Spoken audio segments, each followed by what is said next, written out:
Buenas, a ver, creo que esto ya va, no estoy muy acostumbrado a desenvolverme en este tipo de medios, pero como el periodo de cuarentena parece que va a ser largo, creo que vamos a desarrollar algunas clases por esta vía, por la vía de vídeos que os haga yo, ¿vale? Entonces, bueno, hoy voy a hablar un poquito de las consecuencias que trajo la Primera Guerra Mundial. Como hemos visto en anteriores clases, hemos estado hablando un poco de cuál fue el desarrollo de este conflicto. Recordad que cuando llegamos a la altura del año 1917-1918, pues todas las revueltas, las deserciones que había de soldados en el frente alemán, entre los alemanes, entre los soldados alemanes, unido, digamos, un poco a la incorporación de Estados Unidos al bando aliado que integraban en aquel momento Inglaterra y Francia, hizo que la capacidad bélica de Alemania se desmoronara y tuvieran que solicitar la firma de la paz y llegar pues al fin de la guerra en 1918 con una derrota en principio de Alemania, ¿no? Entonces, bueno, estamos ya acabado la guerra, ha sido derrotada Alemania, ha sido derrotada Austria-Hungría, nos han solicitado la paz en condiciones desfavorables para ellos, evidentemente, y ahora lo que tendríamos que hablar es un poco qué consecuencias trae este conflicto. Yo lo he estructurado en 5 tipos de consecuencias. La aparición, el surgimiento de un nuevo tipo de guerra, las consecuencias de naturaleza demográfica, las consecuencias de naturaleza económica, las consecuencias de naturaleza social y las consecuencias de naturaleza, digamos, política o ideológica, ¿no? Comenzando por la primera de estas consecuencias, por la consecuencia de la gestación, de la formación de un nuevo tipo de guerra, lo primero que tendríamos que tener en nuestra cabeza era cómo era la guerra, cómo era el hecho bélico antes de la Primera Guerra Mundial, ¿vale? Antes de la Primera Guerra Mundial, la guerra era un fenómeno relativamente limitado al ámbito de los soldados, relativamente limitado a aquellos que estaban en el ejército. La población civil seguía haciendo, dentro de lo posible, vida normal. Antes de la Primera Guerra Mundial, la guerra era algo que generaba una capacidad de muerte limitada. No quiere decir que haya algunos conflictos, por ejemplo, la guerra de los 30 años, que provocaran muchas víctimas, decenas de miles de víctimas, o cientos de miles de víctimas. Pero normalmente porque están vinculados a que durante esa guerra se produjo algún tipo de hambruna, algún tipo de epidemia, o porque son conflictos muy prolongados, de 30 años de duración, etcétera, etcétera, ¿no? Pero si nos fuéramos a un conflicto de esta naturaleza, de unos 4 años de duración, como en el caso de la Primera Guerra Mundial, la incidencia de mortalidad era sustancialmente más baja. Además, antes de la Primera Guerra Mundial, un aspecto fundamental para ganar en una guerra era la habilidad personal de los soldados, su valor, su moral. Todas estas características de la guerra tradicional, podríamos decir que implosionan durante la Primera Guerra Mundial. ¿Y por qué implosionan y por qué decimos que a partir de ese momento la guerra presenta unas características muy distintas? Unas características diferentes a lo que había sido hasta ese momento. Bueno, en primer lugar porque, como ya sabéis, la Primera Guerra Mundial inaugura el periodo de las guerras totales, ¿vale? ¿Qué es una guerra total? Una guerra total es una guerra en la que no solo el ejército, sino todos los sectores de una sociedad, las fábricas, que tendrán que dirigirse sobre todo a la producción de armamento, el comercio, que si es necesario tendrá que intervenirse por parte del Estado para que no haya desabastecimiento y para que puedan llegar las raciones de alimento, digamos, al frente. El mundo de la cultura, que ya no podrá dedicarse pues, a hablar de poemas de amor, sino que tendrá que dirigirse a saltar, digamos, los sentimientos patrioteros o belicistas favorables a la guerra entre la población. Todos y cada uno de los resortes de la sociedad movilizados para obtener la victoria frente al enemigo. Del mismo modo que está sucediendo ahora cuando vemos que prácticamente también todos los resortes de la sociedad se movilizan para frenar una pandemia, en este caso como el coronavirus, ¿no? Entonces tenemos que la Primera Guerra Mundial inaugura un nuevo tipo de guerra que son las guerras totales. Las guerras en las que todos los sectores, todos y cada uno de los sectores de la sociedad se dirigen a un único fin: obtener la victoria. Además, la Primera Guerra Mundial es importante porque la tecnología militar ocupa ya un papel fundamental. Ya no va a depender el conflicto tanto de que tengas más soldados en número o que estos soldados estén más motivados, sino que tú vas a ganar o perder la guerra en la medida en que tengas una tecnología mejor que la de tu adversario. Este progreso de la tecnología militar ya se había notado bastante durante el siglo XIX, sobre todo con el surgimiento de la ametralladora en 1884, que será clave para que los europeos colonicen, por ejemplo, África o Asia con tan pocas dificultades, ¿no? Frente a una ametralladora, poco tenían que hacer los nativos, los indígenas, africanos o asiáticos. Pero durante la Primera Guerra Mundial, dicho progreso militar, de la tecnología militar, se acelera a un ritmo extraordinario. Entonces, algunas armas que seguro que suenan a todos, como los tanques o como los submarinos, o como los bombarderos, aunque a los aviones, para bombardear, que en esta guerra tuvieron una incidencia relativamente limitada, pero también se emplearon. Pues digo, todas esas armas, tanques, bombarderos, submarinos, tienen su origen, gases químicos, gases tóxicos, tienen su origen en la Primera Guerra Mundial. Finalmente, esta es un nuevo tipo de guerra porque los estados no van a estar centrados para ganar a sus adversarios solo en las cuestiones estrictamente bélicas, solo centrados en las batallas, sino que van a tener una estrategia complementaria que afecta a otros ámbitos, centrándome en dos principalmente. La cuestión económica, donde lo que se va a buscar es desabastecer al enemigo, que no le lleguen mercancías. Tanto Inglaterra por un lado como Alemania por otro, Alemania empleando submarinos y Inglaterra empleando su armada muy potente, lo que van a intentar es que lleguen las menos mercancías posibles, sobre todo aquellas que pudieran utilizarse para cuestiones militares, para armamento, al adversario. Y por otro lado, unas estrategias políticas, ideológicas muy finas, por parte de cada una de las potencias en disputa, para minar la moral y fomentar las rebeliones internas en el territorio del enemigo. Entonces, ¿cómo eso se llama guerra indirecta? ¿Y cómo se aplicará, digamos, dicha guerra indirecta? Por ejemplo, el Imperio Otomano, que estaba con Alemania y que estaba con Austria-Hungría, como todos recordáis, animaba a los musulmanes de Rusia a que hicieran la yihad, la guerra santa, contra el zarismo. Francia e Inglaterra, como sabían que el imperio austrohúngaro era un imperio con muchos problemas de nacionalismos, con muchos problemas como los que tenemos ahora en España, con el conflicto catalán o con el conflicto vasco, con las reclamaciones por la independencia o por la autodeterminación que existe en esta zona, ¿no? Pues lo que va a hacer Francia e Inglaterra es intentar que en Austria-Hungría los húngaros, los checoslovacos, los rutenos, ¿no?, se levanten contra el imperio, reivindiquen su derecho a la autodeterminación o que luchen, digamos, por la independencia y que de esa manera la capacidad bélica de Austria-Hungría pues se venga un poco a pique, ¿no? Se desmorone por rebeliones internas. Vale, entonces, resumiendo mucho, ¿qué trae de nuevo esta guerra? Que es un nuevo tipo de guerra total, todos los sectores de la sociedad movilizados, que es un tipo de guerra con un papel de la tecnología fundamental, tanques, submarinos, etcétera, etcétera, y que es un nuevo tipo de guerra en la que se va a intentar vencer al adversario no solo por la cuestión militar, sino también intentando asfixiar su economía y fomentar rebeliones internas, conflictos sociales dentro del territorio del enemigo, ¿vale? Un nuevo tipo de guerra.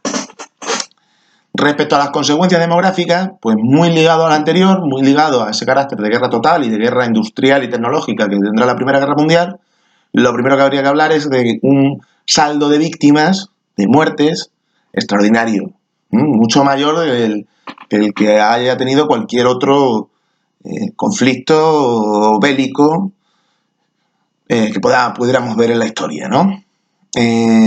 Muertes directas por el conflicto, según los datos que yo manejo, de historiadores como Marferro, como Derek Hackford, pues hubo aproximadamente unas entre 7 y 15 millones de víctimas directas, principalmente soldados, pero también algunos civiles.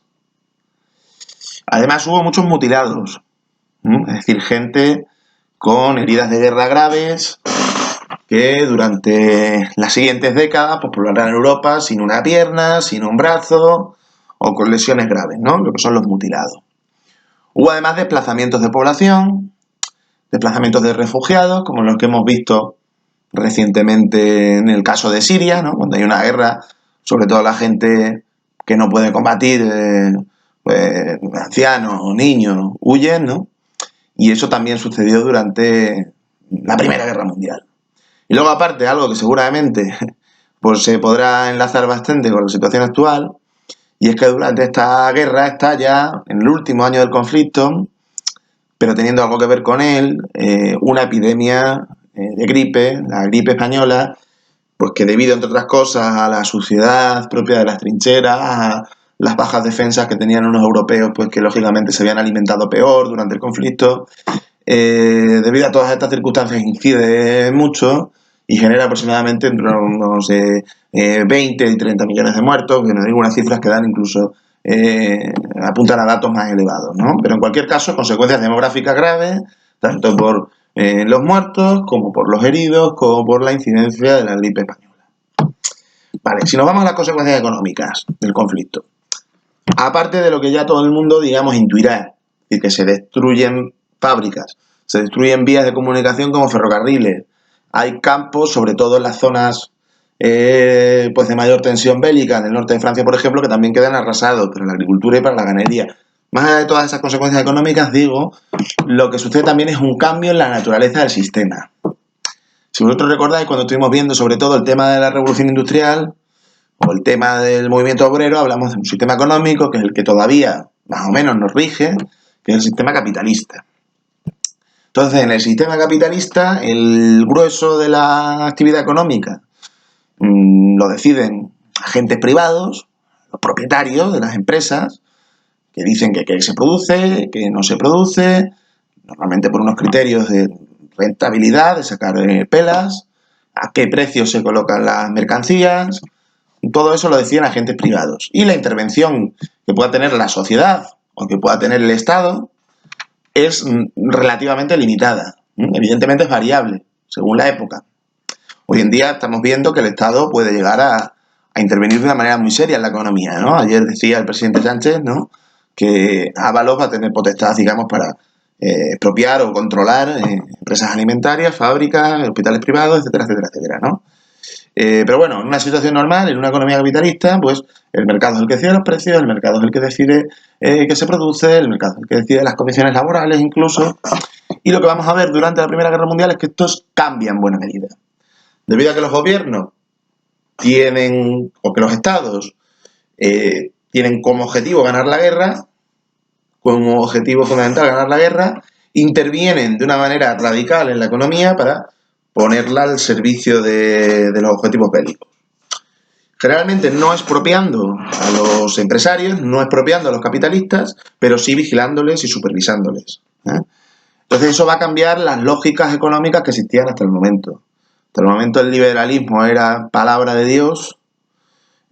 Aquí la mano invisible que decía Smith del mercado era lo que tenía que controlar todo, y ahora se va a ver que desde el Estado, si es verdad que de una manera autoritaria en este momento, pero podría imaginarse en otras, con otras fórmulas, se va a ver que el Estado, que el sector público, que lo colectivo, que la sociedad, pues puede meter mano en la economía y puede orientarla hacia un determinado fin y con bastante eficacia, ¿no?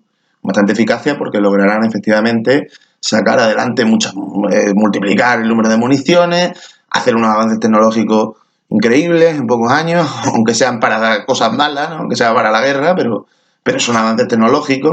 Hacer un tanque, hacer un submarino, pues un progreso tecnológico extraordinario, y todo eso tiene que ver con que se pasará de una economía capitalista pura y dura a una economía capitalista también, pero con intervención estatal, una fuerte intervención estatal. Entrando un poco en consecuencias, digamos, de tipo social. En esta guerra combatieron todavía básicamente hombres. Básicamente hombres, o incluso yo diría que solo hombres. No sé si se me puede escapar la participación de alguna mujer, pero yo diría que solo hombres. En la Segunda Guerra Mundial esto cambiará. sobre todo por la parte soviética. Pero en la Primera Guerra Mundial combaten los hombres. Entonces, ¿qué sucede? Que los hombres se marchan al frente, los hombres, sobre todo en edad joven, se marchan a combatir, y hay una serie de puestos de trabajo que deben mantenerse, que son estratégicos, que se mantengan para el esfuerzo de guerra, y que normalmente han estado ocupados en un 97, 98, 99% por hombres. Hablamos de la industria pesada, hablamos de las acerías, hablamos de las siderurgias, hablamos de las fábricas de armamento. No es que la mujer no trabajara hasta ese momento. Mujeres de clase obrera, las campesinas, han trabajado, yo creo que siempre, ¿no? Pero trabajaban en determinados puestos de trabajo, especialmente femeninos. La industria textil, por ejemplo, ¿no? La industria textil es un puesto de trabajo muy feminizado. Ahora lo que va a suceder es que como los hombres están en el frente y alguien tiene que trabajar en la siderurgia, en las acerías, los trabajos, entre comillas, según la mentalidad de la época, de tíos, ¿no? Como alguien tiene que acudir a esos puestos de trabajo, quienes van a ir van a ser las mujeres. Eso evidentemente empodera mucho al colectivo femenino, le dota de una conciencia de su capacidad para hacer el mismo esfuerzo o más, en este caso, posiblemente más por las circunstancias de guerra que el que venían haciendo sus compañeros, los hombres, y eso tendrá que ver en un cierto auge del feminismo, sobre todo después de la Primera Guerra Mundial. Cuando vemos que se empieza a aprobar el sufragio universal completo y también el sufragio femenino, el derecho al voto de la mujer, va a ser fundamentalmente, hay algunas excepciones previas, Noruega o Nueva Zelanda, hay algunas excepciones previas, pero digo, cuando ya se va a empezar a extender el sufragio femenino va a ser después de la Primera Guerra Mundial. Van a decir las mujeres, che, que nosotras hemos estado aquí dando el callo durante el conflicto y nos merecemos un reconocimiento, ¿no? Además, hay un cambio en la influencia de la clase obrera y de sus organizaciones como los sindicatos. ¿Por qué? Bueno, pues porque los partidos obreros y los sindicatos mayoritarios, la socialdemocracia, ¿no? Internacional Socialista, rompiendo con lo que eran sus principios, con lo que ellos decían que iban a hacer cuando estallara la guerra, que era ir a la huelga general, oponerse a la guerra de todas las maneras, cuando llega el conflicto en la práctica se ponen al servicio de los gobiernos. Lo cual se puede entender como una traición a sus ideales, yo desde luego lo entiendo así, una traición a sus ideales. Pero es verdad que esa traición se realizó con la condición de que hubiera algunas concesiones para los trabajadores. Esas concesiones significaron, sobre todo, que los sindicatos iban a ganar poder, peso. Los sindicatos, recordáis todos, asociaciones de trabajadores que bregan, que luchan por la mejora de sus condiciones de vida, ¿no? De su situación económica. Digo, esa participación de la parte mayoritaria del movimiento obrero en los esfuerzos de guerra va a tener como contrapartida que los sindicatos van a ganar poder, ¿vale?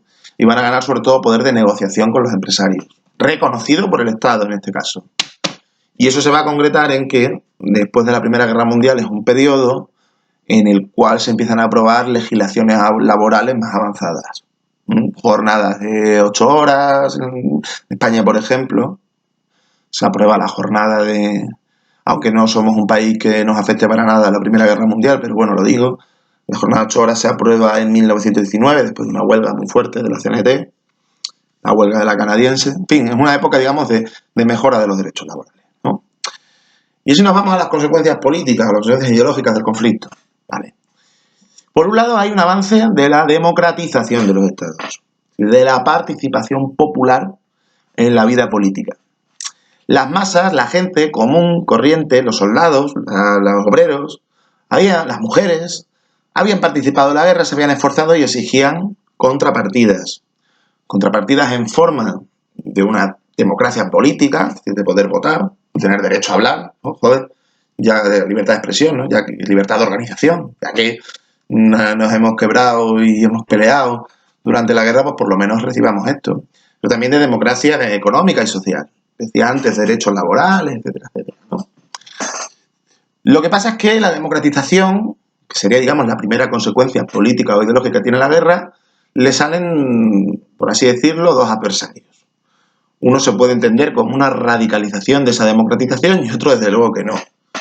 Vale. El primero, el que se puede llegar a entender como llevar a más esa democratización, es la reaparición del fantasma de la revolución proletaria, de la revolución obrera, inspirada en Rusia, donde había habido una revolución, que estudiaremos en el siguiente tema, pero también por la conciencia que toman muchos trabajadores europeos de que, por mucho que ahora les den algunas migajas en forma de derechos laborales, el sistema capitalista, el sistema imperialista que ha engendrado esta guerra tan terrible que nos ha llevado a morir por no sabemos muy bien qué objetivos, ¿no? Las colonias que tienen una gente en África, vamos a estar nosotros poniendo nuestros cuerpos y muriendo. Ese sistema no va a tener la confianza de una parte importante de los trabajadores que van a pelear por una revolución socialista, obrera, llamémoslo como que queramos, además muy influidos por Rusia.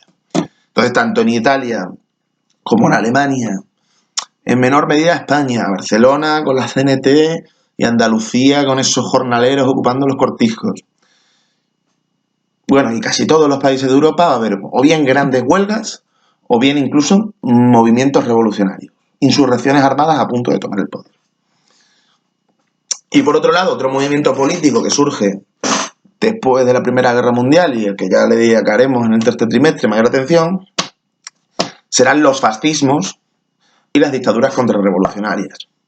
Los fascismos surgen como una reacción ante los peligros de que la clase obrera tome el poder, y entonces lo que dicen o lo que plantean es: implantemos dictaduras, dejémonos de hostias, e implantemos dictaduras sin cortapisas de ningún tipo, o sea, sin parlamento, sin reconocimiento de derechos constitucionales de ninguna clase. Lancemos el terror, matemos a los rojos, ¿vale? Pues eso es un poco una de las dimensiones que abarca el fascismo. Pero también abarca otra dimensión, sobre todo entre algunos veteranos de guerra, que es el nacionalismo extremo o el patriotismo extremo. Estos soldados desmovilizados interpretan que han perdido la guerra, pues no porque haya habido una derrota militar, sino porque ha habido una traición de los políticos y de la población civil, y lo que dicen es que la sociedad lo que tiene que estar controlada por los militares, por los auténticos patriotas, y que todo lo que existe, ideología, clases sociales, etcétera, etcétera, se tiene que dejar de lado en favor de una idea de patria que lo unifique todo y que esté por encima de cualquier interés individual o de clase o de grupo. Pues nada más. Ahora os enviaré también unos ejercicios y supongo que sí, algunos textos también. Y esta ha sido la clase.